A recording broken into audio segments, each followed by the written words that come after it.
Buonasera a tutti, salve, io sono Antonio Carloni, vi parlo in italiano ma soltanto per pochi minuti perché poi in realtà l'incontro sarà in inglese.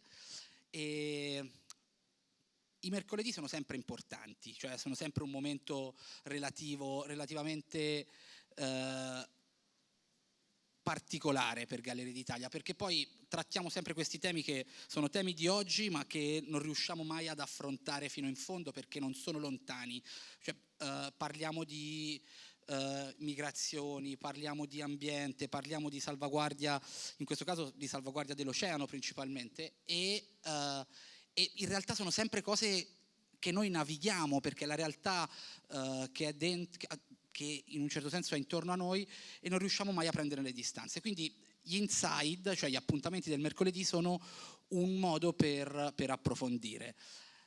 Naturalmente arriviamo con il grande evento, la nuova mostra di Cristina Mittermeier, La grande saggezza, è la novità di Gallerie d'Italia che ci accompagnerà per tutta la primavera e tutta l'estate.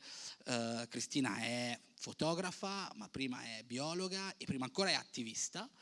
E quindi qui si uniscono tante cose, cioè qui si unisce la pancia dell'attivista, si unisce il cervello della biologa, l'occhio della fotografa e tutto insieme costruisce la mostra che voi o avete già visto, mi auguro per voi, o andrete a vedere dopo.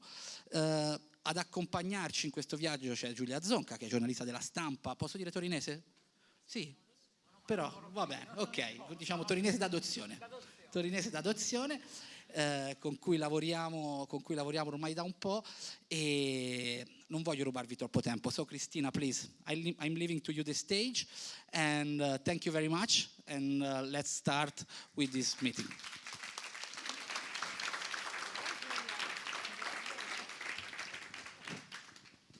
Ciao Cristina. Ciao Giulia, come va? Welcome to everybody and thank you for coming. As you heard before, I asked to Cristina yesterday if she considers herself more a photographer or an activist, and she has no hesitation about it. She answered activist. So I thought to your face here tonight, grabbing your chair and waiting for someone to lash you because of our bad behavior, but not. You can relax. It's a completely different kind of activism. And that's where I want to start with you, because you see around you this beautiful iceberg. And she told me yesterday about the creeping voice of this iceberg. So we start from here. Thank you, Julia. I don't remember ever a time in my life when I didn't care about the planet. And I actually think that every child that's born on this planet is in love with animals and with nature. And somehow, as we grow up, our teachers and our parents tell us that that's not important, that doesn't make money, and we forget. But for me, I've always known that nature is important. And I don't know why or how, but maybe it was with books.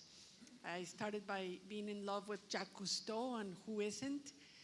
National Geographic magazine, but also pirate books.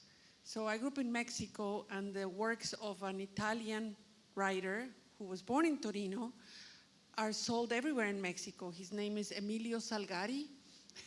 And he wrote these amazing books of Sandokan and the pirates. And that was the first spark of imagination. Salgari, in those books, he talked about the whales and the sharks and the crocodiles, and that's what I wanted to see. So my work has taken me all around the world, 135 countries, and to the polar regions. And every part of our planet has a different voice, but the polar regions have a specific, particular voice that is eerie because it's almost painful, and it's the ice breaking from the glaciers. People think it's pretty, the icebergs, but the reality is that it's just the melting of the continent and the icebergs going out to sea. I know, Julia, that we cannot get people to change if they feel angry, depressed, or hopeless. So that's why I turned to beauty instead. And you see from the images that shows this kind of beauty and this kind of intent. I mean, your photo, you see your photo as a way to bring the voice of the animal, the environment, the world that we don't know, and people we do not know, and species we don't know.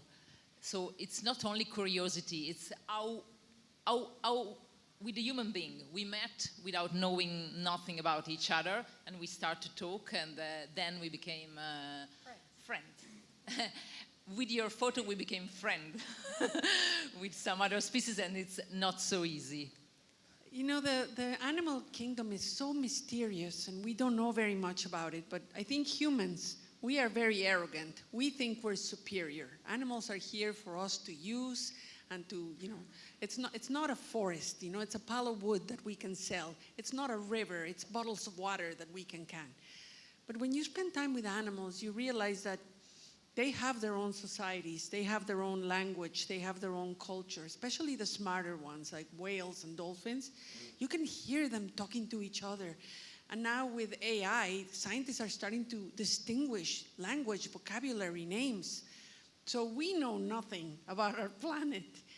But I think that the important thing is, yes, animals, you know, I'm trying to communicate about the animals, but I'm also trying to get people to communicate with me. And I discovered, Julia, that when you say to people, well, the science of this is very important and 100% of this, and people just blank out. You show somebody a photograph, and the first immediate thing is they want to know how it feels like. They ask me, were you scared? Were you hungry? Were you cold? That breaks the ice. That begins the dialogue. And for me, that's so important. So we could take care about what we have around us if we know better. At least be curious about it, yeah. So be a little bit curious, and we are so curious about your work, and for example, about sharks that are a kind of animal that is intriguing, but maybe we know sharks through films, literature, Steven Spielberg, such thing, and the reality is so different. Yeah, I mean, I remember the first time I got in the water with, especially the big ones, with a tiger shark, my heart was dun, dun, dun, dun, dun. And then you realize, you know, that this shark is very shy, and he's afraid of me too.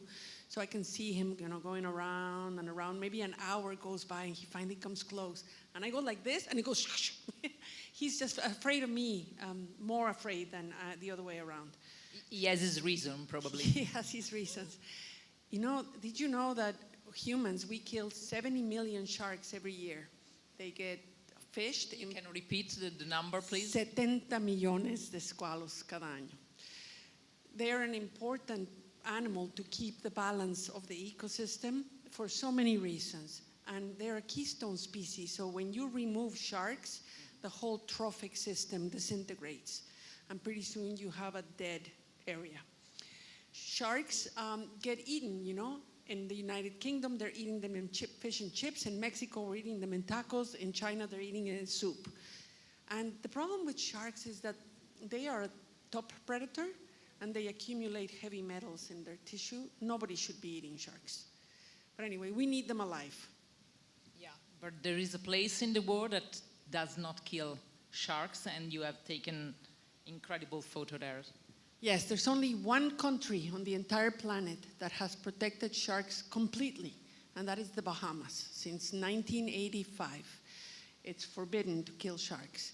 And that's one of the reasons why the Bahamas has amazing corals, amazing seagrass, and they have a tourism industry of people that want to come and spend time in the water with sharks. Now, yes, it is true, every few years somebody gets eaten by a shark. It happens. But that's the contract that we sign when we get in the water. It's somebody else's ecosystem. So it happens. And it should not happen, of course, but I mean, it's not a good reason to kill how many? 70 million. It's a crazy number. Because often we don't really know what's happening out there. There's countries, when you think about Costa Rica, for example, we all know that they're the champions of the rainforest.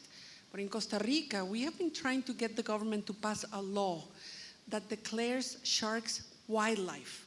Because today, sharks are traded out of Costa Rica as an agricultural product, like a tomato. like a pomodoro. And just getting the law changed to say, no, this is not an agricultural trading commodity, this is an animal, has been really difficult.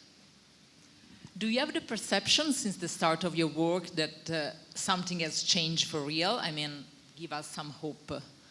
Oh, I can give you a lot of hope, Julia, because yes, so much has changed. And one of the most important things that has changed is that the people working for government now are young. And so in places like Panama, I loved working with the government because all the people in the Department of the Interior, the Department of the Ministry of Environment, they're all 25. And so they're on WhatsApp, talking to each other and bypassing all the bureaucracy. And they were able to declare marine protected areas and national parks just because they're young and they're so active. So I'm very hopeful because everywhere I go, there's so many people who care. The fact that we're having this conversation here today tells me that all of you care. Thank you very much for coming to look at the photographs, but I think you're coming really to learn about why we do these photographs. And yes, I'm hopeful. I think we're gonna be able to change things enough. You were talking about 20-something that will save us for sure, but you have this a little bit crazy idea probably, but very intriguing about the 20-something or maybe younger that could make pressure on their family and change it. So this is part of our way to see the activism. It's not going in the street, it's not only that. We have to do that, unfortunately, but it's not the only way we have to change the world. Government officials, the people that we elect to office, they need to listen to the public. They only get re-elected because the public supports them. So we use the social media to activate our followers, to talk to government about the kinds of things we want. But we also use school children. So in New Zealand, where we're working right now, our boat is there. New Zealand is 93% ocean. They're an island nation. And you know how much they've protected? 0.3%. So little. I mean, it's myopic to not protect the ocean that feeds you. It's very political, as in so many places. And did you know that half of the planet is going to vote this year for new governments? And we're seeing a moment in history that's very difficult. So instead of going the political way, we went to the school children. There's 90,000 school kids in New Zealand, and we're activating them to write to the Prime Minister to ask why the ocean is not protected. But 90,000 letters is a lot. So do you mean it's a door-by-door action? Yes. Okay, a photo-by-photo action. Yeah, exactly. Do you think there is a photo of yours that tell to the world exactly this? See the beauty, see what there is out there. I greatly admire Dr. Martin Luther King because he didn't start the famous speech by telling us he had a nightmare. He told us that he had a dream. And then he reminded us that in order to achieve justice and equality, we had to do a lot of work. I think environment is the same. I like for my photographs to paint the story of the dream. Our planet can look this way. It is this beautiful. But we have a lot of work to do. So every once in a while, I have to publish a photograph of something out there. And I think the most impactful one has been a photograph of a starving polar bear that we published in 2017. 2.5 billion people saw that image. And it made a big impact. And the biggest impact, Julia, was the fact that there were a lot of people still denying climate change. And saying that we were fake news and that there's so many polar bears and Paul and I were lying. And I thought, why? Why can people say this? Because if you see in your photograph, you could easily understand that nature will survive us. There will be... Totally. So this is the other face of the work, I guess. Yeah, I do think that humans are a very bad species. We are misbehaving. And if we fail to protect the ecosystems that support us, we will disappear. People think this is going to happen from one day to the next, and the answer is no. It's going to take 100 years for humanity to disappear, and they're going to be painful years of warfare and hunger and no water and too much heat. It's not going to be comfortable. But yeah, Earth will go on, Julia, without us. Speaking about this concept of time, you've been, for example, in Amazonia several times. You've been in many places several times. And maybe you can tell us from the first time to the last time how the impact of the environmental crisis has been seen. I'm happy to tell you that there are many places where time has not changed anything.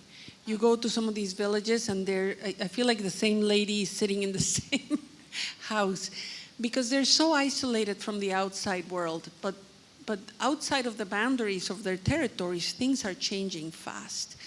In the Amazon, for example, the Kayapo people, they're warrior people. And when you talk to the men, they say, we go out and we patrol and they kill anybody that comes in because they have a lot of illegal logging, illegal mining, they have a lot of cattle ranching, people coming down, cutting the trees. And it really matters who the government is. President Bolsonaro of Brazil was famous for saying that indigenous people are just the same as animals, which is such an insult. But now he's been voted out, and in comes President Lula. And President Lula is a great advocate and a great champion for indigenous people. The man that you see in the photograph up there, Raoni, he has that plate on his lip. He was with President Lula during his inauguration. So yeah, they need champions and allies and advocates. Of course, and I don't know if you have seen, I guess you have seen already the exhibition, and there is this really famous photo of yours with this lady with the goose on his head, and there is a story behind every photo, of course, and this one has his own story, but I was sure that the photo was staged, that you met the woman in the street and then asked her to come somewhere to have the photo. Instead, no, it's not like this. No, and this is one of the first photos that I actually made. This is 2004, 2005, and my children were little and we were in China in a remote place. And I sat down in a market to have lunch with my kids, and I'm playing with this camera because I don't know how to use it. And so I'm opening the top and I see this woman walking down the street and she has the goose on her head. And I was like, I woke up, I got up, I went to her, and she happened to walk in front of a door that was open. It was like a warehouse behind her, and it was dark. And I was able to make 3 frames because it was one of those little cameras that you go chick, chick, chick. And the goose in the first frame is panicking and out of focus. And on the 3rd frame, the woman is screaming at me. But it's the middle one that's perfect. I went home and I sat on that film for a long time, and then I sent it out to be developed. And when it came back, I was like, oh, I knew it was special. And I like it, Julia, because it's a light photo. Yeah. It invites a conversation. It's got good humor, and it takes away a little bit of the heaviness of the subject. Yeah, humor is so fundamental yeah, so in the world, and also in being an activist in the way you choose to be. Yeah. You have photographed many people and many animals. It's so different to wait for a good photo in the middle of a market, as you were telling before, or in the middle of the ocean. It's so hard because you have to be patient and wait for things to happen in front of you. When it's about animals, especially in the ocean, you cannot chase a whale or a shark. The minute you start chasing, they walk away, they fly away. And they're so fast, like this manta ray, right? You have to stand still and wait for it to come close to you. And it matters that you have good energy and that you're not splashing around and doing crazy things. Animals eventually get curious and they come close. People are the same. Nobody likes to be chased or harassed. You have to be respectful and polite and wait. Take care. take care. You know, I often say to people, can I take your photograph? And then it takes 2 hours, and the person eventually forgets that I'm there, and they go back to doing whatever they were doing. Takes patience. Patience. You never get scared? Hell yeah. Yeah, I get scared. So you're human. I am human, but I think photography is all about emotion. And I want emotions like, you know, I get so happy, and sometimes I'm laughing so hard underwater that I'm crying in my mask because the animals do funny things. And sometimes I'm scared. And I know that if I wanted to make pictures that everybody has, it'd be comfortable. If I want to make pictures that are new and unique, I have to be in scary places. That's how I know I'm in the right place. Tell us the scariest photo you have taken. Well, you see this whale? This is a southern right whale, una balena franca. It's a southern hemisphere animal. These animals, we used to have 45,000 at the beginning of last century. And during the whaling years, they almost killed them all. There were only 300 left. They call it the right whale because it's the right whale to kill. When you shoot it, it floats instead of sinking. And they were persecuted. In the 1970s, when whaling finally stopped, they started to recover. And now we have about 3,000 of these whales. So we went to photograph them, and they're so endangered that it's forbidden to get in the water with them in almost every country. We got a permission in Australia. And I have never been with a whale that was so wild and so curious. So I'm sitting in the bottom of the ocean with my tank, and I'm looking in this direction, and I sense that something is coming, and it's this massive animal that has snuck up on me, and she just comes right next to me. You can see the photo of her eye up on the exhibit. And then she turns around, and she comes right back. And I'm like, oh, she's so big.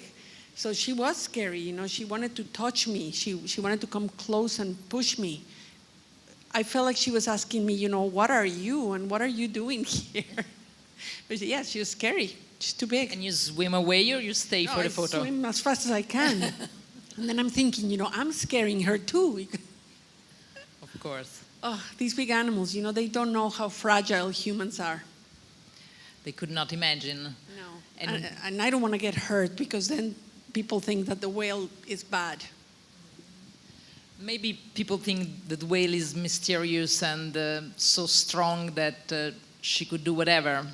No, whales are so important for our planet, and we're just now beginning to understand the incredible service that they pay for, because a whale in its own body has so much carbon, and every time that the whale swims to the bottom of the ocean, you know, 1 kilometer, 2 kilometers, it feeds from nutrient-rich water, and then it comes out in the surface and it poops. And that poop is fertilizer for phytoplankton. Plankton that gives humans oxygen, you know. The ocean produces 50% of our oxygen, and it's thanks to the poop of animals like whales. Again, it seems it works as in the human world. We get scared and we search violence as an answer. Sometimes, yeah, for sure. Yeah, sometimes for sure. You know, we know so little about animals and how they react. And it's interesting when you just start observing and paying attention. You realize animals are more scared of us than we are of them. Do you realize when you've got this special picture, or sometimes you think to have it and you've seen an after and it's not so true, or otherwise you have something astonishing and you didn't realize you got it? Sometimes you know, and especially if the situation is a good situation and you have a little bit of control, you can shoot it from many angles and you can experiment and you know you have it. Sometimes things happen so fast that you're just shooting and then you look at it and you're like, oh, I missed it because the focus was not right, or, you know, things don't come together. It's very difficult. It's hard to do. It seems quite impossible. and people don't know enough about photography. So when I started talking to the Galleria d'Italia, I talked to a very nice person that said, oh, we love your work. You know, we want to do 100 photographs. And we would like for the photographs to be new work. And I was like, new work?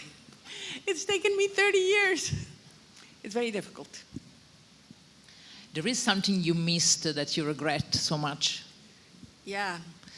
Yes. When I started my career many, many years ago, I was sent to the Amazon to tell the story of a people that were going to be impacted by a dam, a hydroelectric dam, una presa.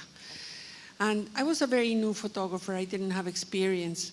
So I was in the village taking pictures, and my pictures were very boring. But one day I saw this woman that's coming from the river, and her baby had died. And she was carrying this dead baby in her arms, and she was very sad, and she had a machete, and she was hitting her head, and she's bloody everywhere. And so there she is with this dead baby, all this blood and the river. And I'm standing there with my camera and thinking, I can't take her picture. You know, how would I feel? So I didn't. Then I thought, you know, wow, that would have been the kind of picture that newspapers put in the front cover. Maybe it could have changed something, I don't know. So I regret it. I regret it because I understood that if you want to be a journalist, you have to have the courage to tell the stories that you don't like. So you prefer to be an activist? I prefer to be an activist any day.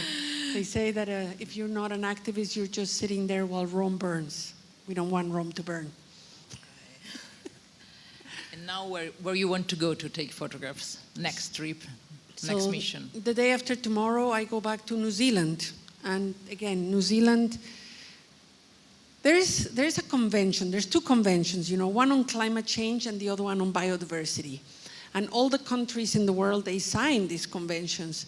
So every country that signed the Convention on Biological Diversity has promised to protect at least 30% of their land and water. And New Zealand, by 2030, New Zealand hasn't started yet. You know, 0.3% is very sad. So we're going to be putting a lot of pressure on the government of New Zealand to start paying attention and create marine national parks. And then from there, we're going to Australia, because this is an El Niño year. You know, there's precipitation changes, more heat than normal. Yeah. And scientists are predicting that we're going to lose 90% of the coral reefs on the planet. 90% of the coral reefs. Our children are not going to get to go and swim in the coral reef. I feel like it's important that we're there to document it and to say this is what it looks like when the ocean dies. Every time you say a number, it's creepy. It's the scientist in me. Sorry, Julie. No, you have to. You have to. You have done photographs about your country, Mexico, and you can see some of them above. It's different when you take pictures in your own country. The truth is, I wish I could take more pictures in Mexico, but it's become so dangerous. You know, the narcos really have control over large parts of Mexico. And so this is not only a movie storytelling. No, you know as what, the sharks, I mean, it's different. One of my favorite photographers is a woman named Graciela Iturbide, and so she was in Mexico photographing in the 1950s. And I love her work because you look at her photos and she just go to the villages and photograph the people and the Day of the Dead and the same. Amazing work. You cannot do it anymore. Sad, yeah. But now there is an election. Yeah. It's very close. And it will happen for certain, something historical. Yeah, this is an incredible moment for Mexico because like half of the planet, we too are electing a new president. Our president now, Manuel López Obrador, is a populist, a man that is not very well educated, and he's done some horrible things. But the two candidates that are at the top are two women. We have Claudia Sheinbaum, and she is a PhD in energy and renewable energy. And we have Xochitl Galvez, and she too is a businesswoman and capable. So one of the two of them are going to be president. I don't know who I'm going to vote for yet, but it's going to be a woman. For the very first time. For the first time in a macho country like Mexico. Sounds familiar. Yeah. So you guys just elected a woman too, right? And, you know, it's difficult when you have political views that are so extreme, and gender is not always the right thing, but... No. Yeah. And personally, I don't think gender makes any difference, but you have a theory on the machismo of photographer that it's very interesting. You know the difference between women and men photographers? Yeah. Yeah, because I started my career when most of the photographers were men. And I mean, I think it's because it's difficult for women when we have children and the equipment is difficult and traveling alone is dangerous, so maybe that's why. But men have a style of photography that is more, bravado.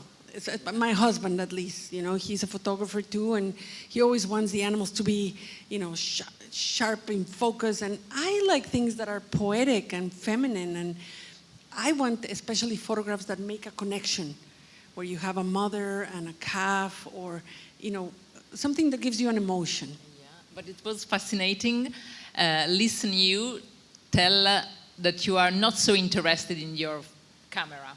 I mean, in the equipment. Zero interest. Zero. In That's very strange. Every photographer is obsessed about. God, no. If I could take pictures without a camera, it'd be great. No, I don't want to know how the camera works. I just want it to do what my mind wants it to do. And Sony, I'm a sponsored photographer with Sony, and I've told them this. I've said to them, you don't ask me to sell cameras. I said, you wouldn't ask Sir David Attenborough to sell cameras, or Jane Goodall.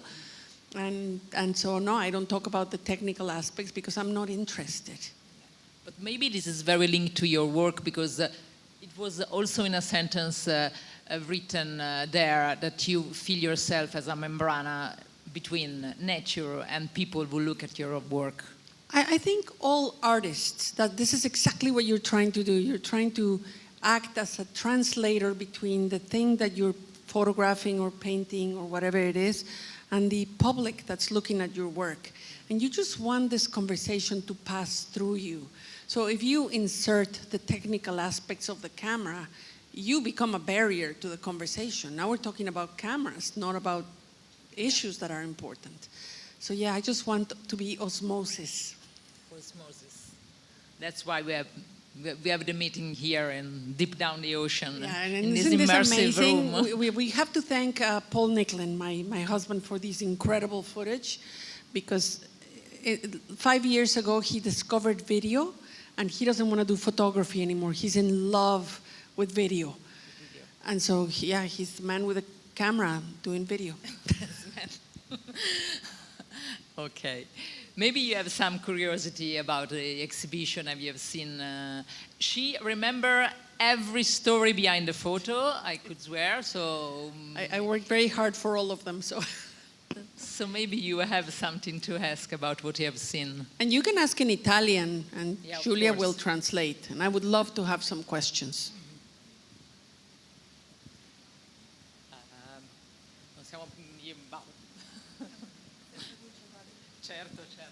Grazie, buonasera e grazie per essere qui.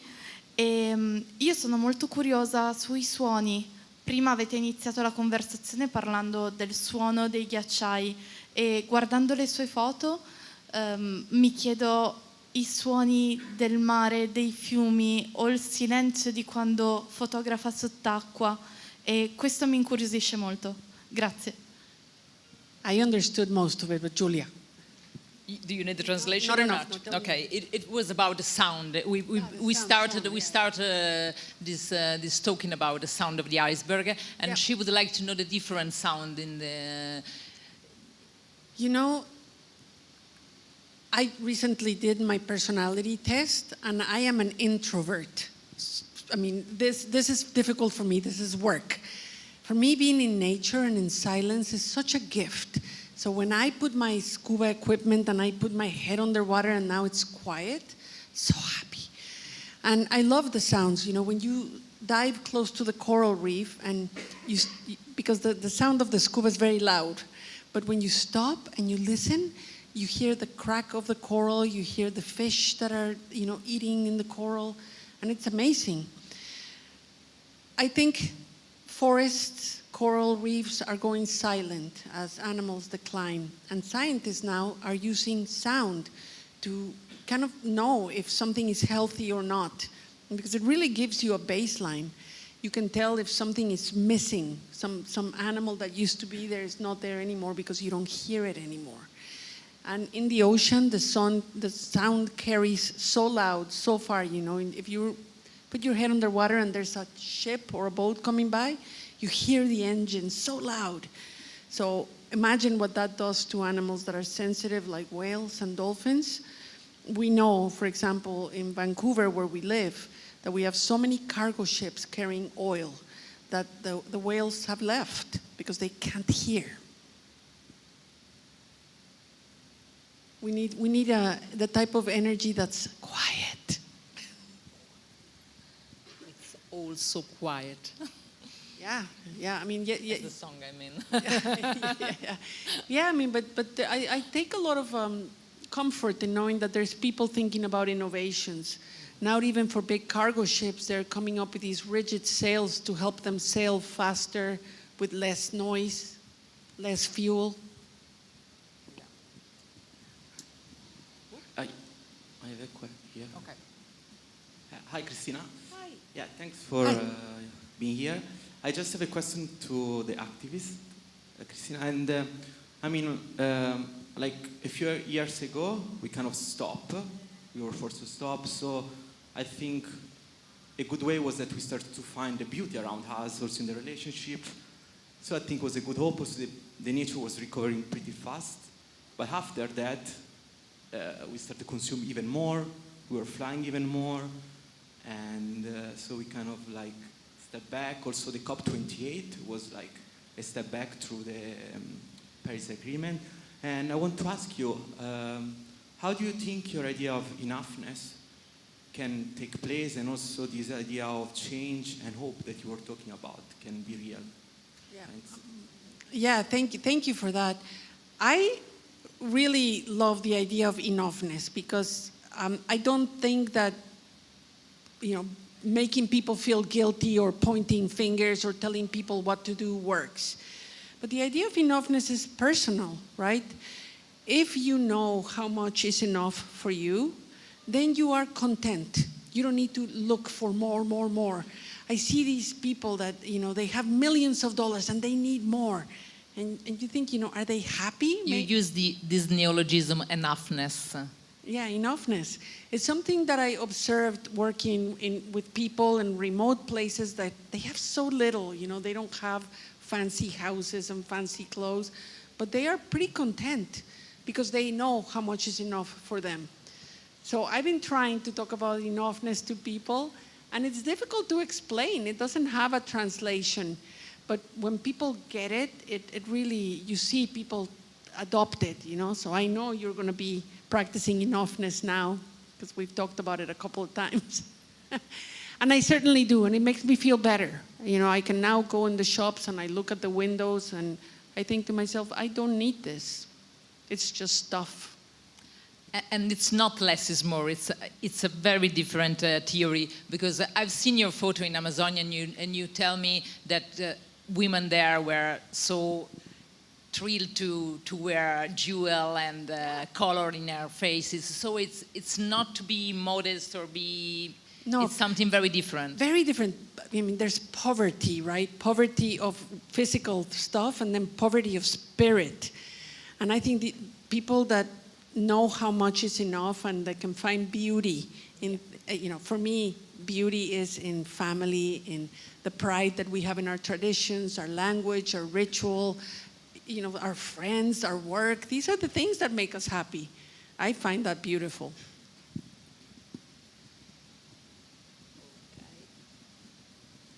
Back there. Hello. Pomeraggio. Can you hear me? Thank you for coming. I'm curious about the poster with the dogs, or the huskies. Could you tell us a little bit more about that? That's what brought us in. The poster with the huskies. Thank you. That was a photograph I made in Greenland while on assignment for National Geographic. We were traveling by dog sled for about 3 weeks, camping in the sea ice. It's one of the most difficult things that I have done because I'm Mexican and being minus 40 is not my thing. But the dogs are so amazing. They are the engine of the Arctic. And I had so much empathy for these dogs because they work so hard. You know that these dogs only eat once a week. They never feed them. And they sleep outside when it's so cold. But the Inuit, the musher that was my guide, said to me, you don't touch these dogs. Don't pet them. Don't cuddle them. Don't feed them. They're not pets. They're working animals. And so I was wanting to make this photograph, and I didn't want to photograph the dog like standing up. I thought I want to make him look big and important. So I crawled on my belly and tried to get closer to the dog. And then eventually I get, close to it, and he goes, and I'm like, okay, close enough. Talking about the sound. Yeah, so I didn't choose the image for the poster. The Galleria d'Italia loves that image, and I think a lot of people love animals that are recognizable. So, yeah, they're important animals, the huskies. Hi, I'm here. Okay.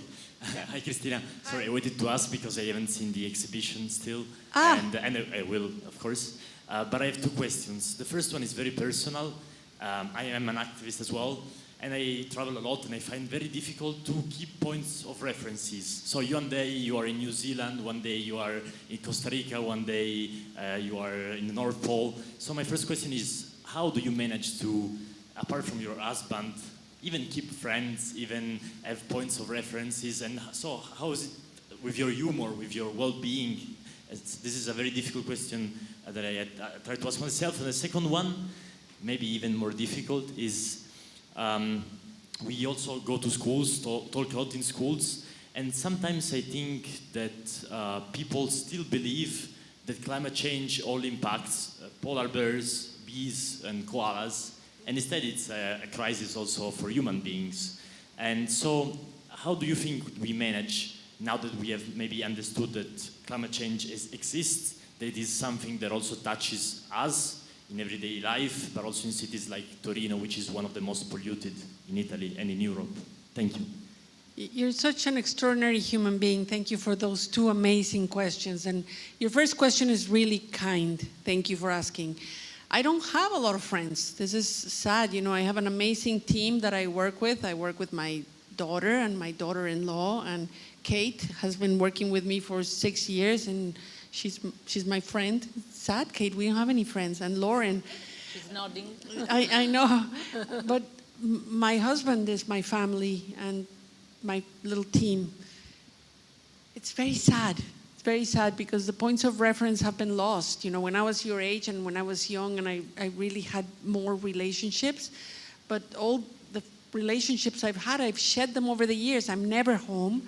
I can never go to anybody's birthday party. And people eventually stop talking to you.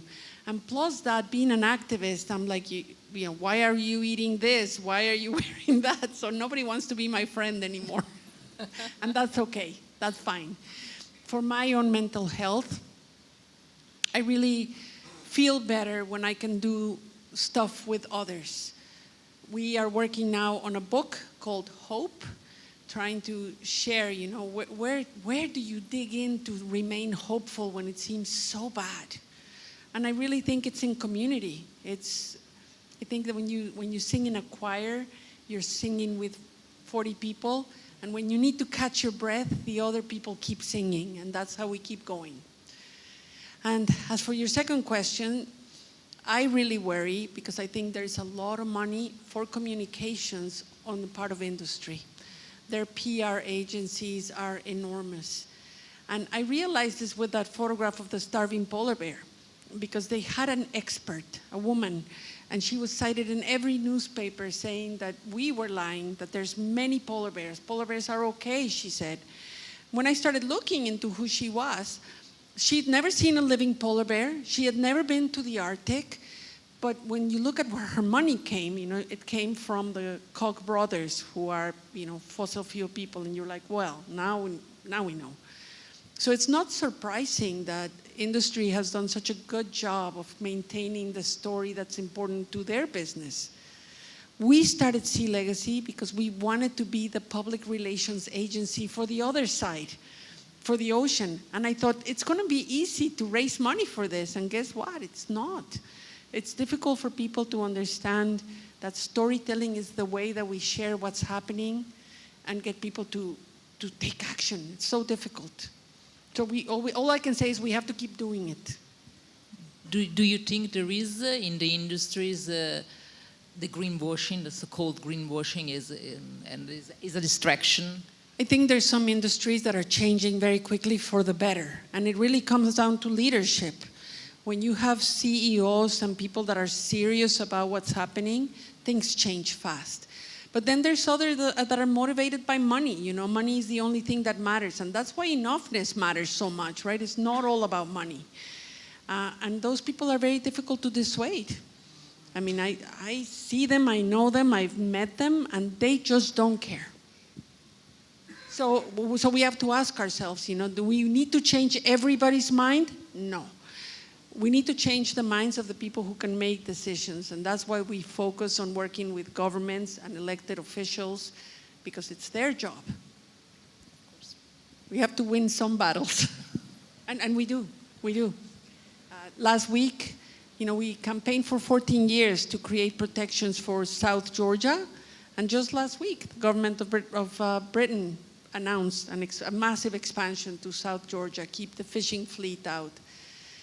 You're so exhausted of campaigning at that point that you don't even have energy to celebrate anymore. We just keep going. You know, we're like a Braveheart. We're warriors. We can't give up.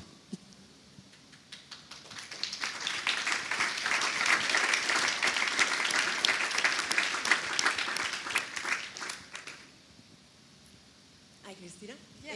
I also have two questions. One is a curiosity. If there is a particular specific animal that you feel connected to, bound to, for a personal experience, or because maybe it represents an issue that you care particularly about. And the second is a question you partially answered already, but I wonder if it ever happens to you to feel really hopeless in your activist engagement, and what's your personal solution to get over it? Yes, to answer the first question, no, I don't feel like I have a personal connection with animals. I think animals don't care about me. But I love them all, and I always feel very privileged and very lucky when I get to spend time, even with small fish, you know. Recently, I started using a technique of diving that is new to me. It's called a rebreather diver. So instead of having bubbles with a scuba, you just rebreathe your own breath. So it's a silent machine. And it allows you to not have any bubbles. So now I can get close to the fish and they don't care. And I feel like I'm like Harry Potter, you know, with the invisibility cloak. And I can get very close to animals and just sit there quietly and just watch them. I can even touch them. It's pretty amazing. But no, I don't feel like I have a spirit animal. I just like them all. And yeah, I get to feel really hopeless sometimes. And I realize that a lot of people look up to me for guidance, for leadership, for, you know, where are we going? And so I don't have the luxury of staying hopeless or depressed. The way that I deal with it is by being active. I think that's where activism is so important. The action of making this book that I'm publishing is just to build a community of other people with me, to say, you know, we're not going to give up on this. And just because things are bad, it's like a general, right? You're going to battle, and just because you're losing, you don't lay down on the ground. We have to keep going. So I'm very excited about this book. It's called Hope. And it's an invitation for others to contribute how they feel hopeful. But maybe beauty helps you when you get hopeless. Oh, beauty helps for sure. And our planet is beautiful. I mean, this whale wanted to kill me and she was still gorgeous.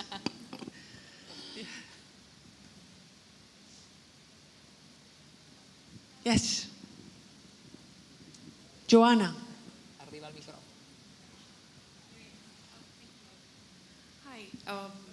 Thank you for the nice talk, to the both of you, actually. You've obviously traveled to many places, met with a lot of interesting cultures and societies. I was just wondering, in your opinion, what would the future look like in terms of what you see in the environment, and how will mankind survive, say, in the next 100 years? That's a great question, Joanne. I wish I had a crystal ball. And I am very curious, because we only have two outcomes. We either wisen up and get a greater wisdom to turn things around, to really put the respect and the emphasis on nature. I have a big imagination, and I like to think that our planet is a spaceship, and it's taking us across the universe. Because, I'm always fascinated by these people that say that they want to go to Mars with Elon Musk. And I think, if you were going to go to Mars with Elon, you would know how your spaceship works. You would know how the water is created and where the waste goes. All these systems. Here we are in our spaceship, and we know nothing about it. And we're destroying it. It's like being on a jet flying over the Pacific, and there's a madman with an axe whacking, everybody's sitting around.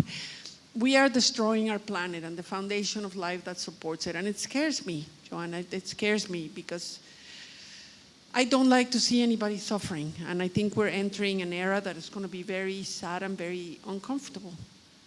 So that could happen, where we just keep going down this path of destruction, and one of these days things flip and humanity disappears. And it'd be really interesting to be the last human on Earth to see what happened. But the other thing that could happen is we change things around, and 50% of biodiversity survives. And we do find ways to reabsorb the carbon that's in the atmosphere, and we get our climate under control. And in the next 100 years, we are more enlightened and more awakened. And it is important that we articulate that dream, because otherwise it's going to be a fait accompli, we're a disaster. So help me think positively.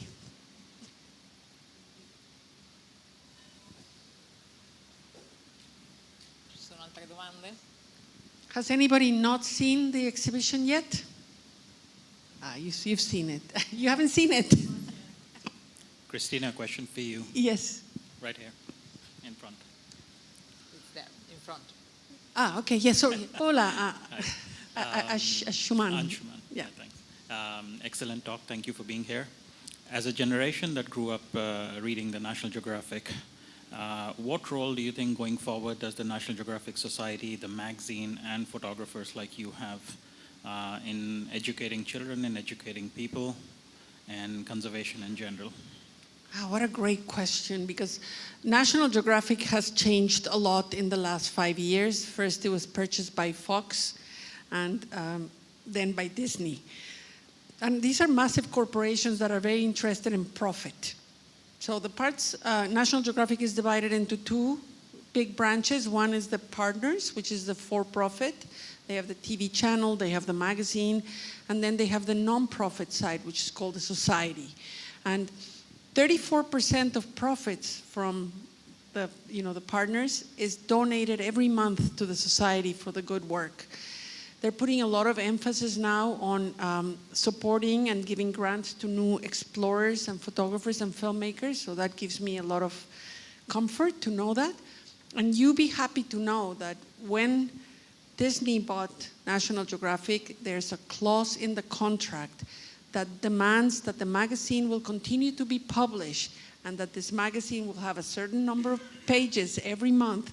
So we're not going to lose the magazine. It's going to stay there. And hopefully Disney realizes the incredible cultural value of National Geographic, because it has raised generations of people to have curiosity and wonder about our planet. So my hope is that it remains. And I just want to take a moment to thank the Galleria d'Italia, because being an artist is very lonely and it's very difficult. And when you get a phone call from an institution like this that offers you the entire museum to talk about these issues and to exhibit your work, you can only be humbled and really honored. And it's been a pleasure working with the Galleria d'Italia, with Antonio and the team. They're remarkable human beings. And just knowing the commitment that they have to art, to recognizing photography as an art form, and celebrating activism. We shouldn't be embarrassed of being activists. So, grazie, Antonio.